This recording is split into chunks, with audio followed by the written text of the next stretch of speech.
اور یہ اللہ تعالیٰ کی رضا کی دلیل ہوتی ہے۔ کسی نے واصف علی واصف مرحوم سے پوچھا تھا کہ آپ کو کیسے پتہ چلے گا کہ میری نماز قبول ہو گئی ہے؟ تو کہا ایک نماز کے بعد جب دوسری عطا ہو جائے تو سمجھ لو پہلی قبول کر لی گئی ہے۔ تو یہ سعادت مند لوگ ہیں جو 5 گانہ نماز شعار زندگی رکھتے ہیں اور ان کی نماز قضا نہیں ہونے پاتی۔ خوش نصیب لوگوں کا یہ مقسوم ہے، اور بد نصیب لوگوں کو یہ سزا کے طور پہ اللہ کے حضور حاضر ہونے سے محروم کر دیا جاتا ہے، اور وہ سمجھتے ہیں ہم نہیں پڑھتے۔ میں کہتا ہوں تم کون ہو نہ پڑھنے والے؟ وہ تمہیں اپنے در پہ بلاتا ہی نہیں، توفیق ہی نہیں نصیب ہوتی۔ وہ پرانے زمانے میں جب بڑی گہما گہمی ہوا کرتی تھی لاہور ریلوے اسٹیشن پر، تو لوگ جب آیا کرتے تھے تو کلی بھر کے ان کا سامان تھام لیتے اور جہاں ان کو جانا ہوتا وہاں پہنچا دیتے۔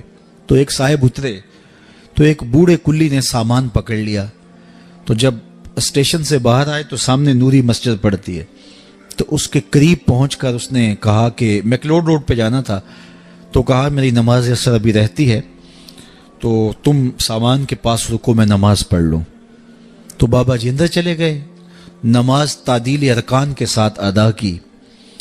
اب یہ بابو بہت پریشان تھا کہ کافی وقت لگ رہا ہے اور میں نے اپنے ہوٹل میں پہنچنا ہے، تو وہ بار بار اندر جھانکتا ہے تو بابا جی ابھی رکوع میں ہیں، بابا جی ابھی قیام میں ہیں، کبھی سجدے میں ہیں۔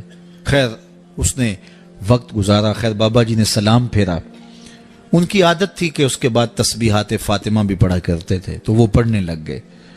تو اس کا پیمانہ صبر لبریز ہو گیا، تو یہ آگے بڑھا اور جہاں جوتے اتارے جاتے ہیں وہاں کھڑا ہو کے مسجد کے اندر جھانک کر کے کہتا ہے بابا آ بھی جا، تینوں کیڑی شے باہر نہیں آن دیندی؟ تو بابے نے پلٹ کے دیکھا اور ہنس کے کہا پتر جڑی شے تینوں اندر نہیں آن دیندی۔ تو یہ اس کی توفیق کے بغیر ممکن نہیں ہوتا۔ میں نے دیکھا ہے بوڑھے شخص، بوڑھے اشخاص، ان سے بیٹھا بھی نہیں جا رہا ہوتا، تو وہ بڑی مشکل سے لاٹھی ٹیکتے ٹیکتے مسجد کا رخ کرتے ہیں اور سخت سردی میں ٹھٹرتے ٹھٹرتے مسجد میں آ رہے ہوتے ہیں، ٹھنڈے پانی سے وضو کر رہے ہوتے ہیں، اور دوسری جانب ہٹا کٹا نوجوان ہوتا ہے اور مسجد کے سامنے سے سینہ تان کے گزر جاتا ہے۔ اندر سے اللہ کی پکار کی آواز آ رہی ہوتی ہے، اس کے نمائندے کی پکار کی آواز آ رہی ہوتی ہے۔ تو یہ توفیق ہوتی ہے، اللہ سے توفیق مانگو، وہ کبھی سجدے سے محروم نہ کرے، وہ اپنے حضور جھکنے سے محروم نہ کرے۔ قیامت کے دن اللہ تعالیٰ لوگوں کو کہے گا کہ میرے حضور سجدہ ریز ہو جاؤ۔ آج اگر کوئی نماز پڑھتا ہے یا نہیں پڑھتا، قیامت کے دن تو چاہے گا کہ میں اس کی حضور سجدہ ریز ہو جاؤں۔ جب سورج سوا نیزے پہ ہوگا پھر تو کوئی انکار نہیں ہوگا۔ بے نمازی سجدہ کرنا چاہیں گے بھی کمر اکڑ جائے گی، نہیں کر پائیں گے۔ اللہ فرماتا ہے قرآن مجید کے اندر کچھ لوگ جہنم کو دھکیلے جا رہے ہوں گے، ان کے ملنے والے کوئی راستے میں ملیں گے اور ان کو کہیں گے ما سلککم فی سقر، تم جہنم میں کیوں جا رہے ہو؟ تو وہ کیا کہیں گے؟ لم نکو من المصلین، ہم نماز نہیں پڑھا کرتے تھے۔ ایک بار نہیں، 2 بار نہیں، قرآن و حدیث میں 750 مرتبہ نماز کا حکم آیا ہے۔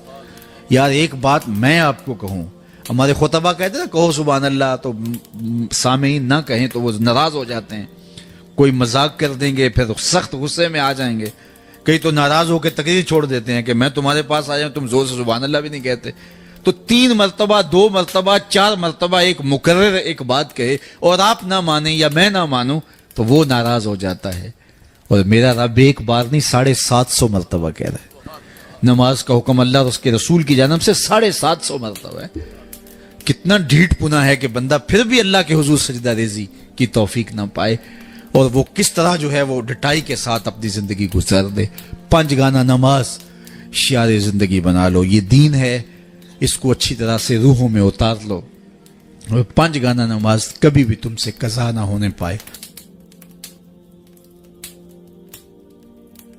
مائے نیم کنوں آکھاں درد بچھوڑ دا حال نی، مائے نیم کنوں آکھاں درد بچھوڑ دا ਹਾਲ ਨੀ ਮਾਏ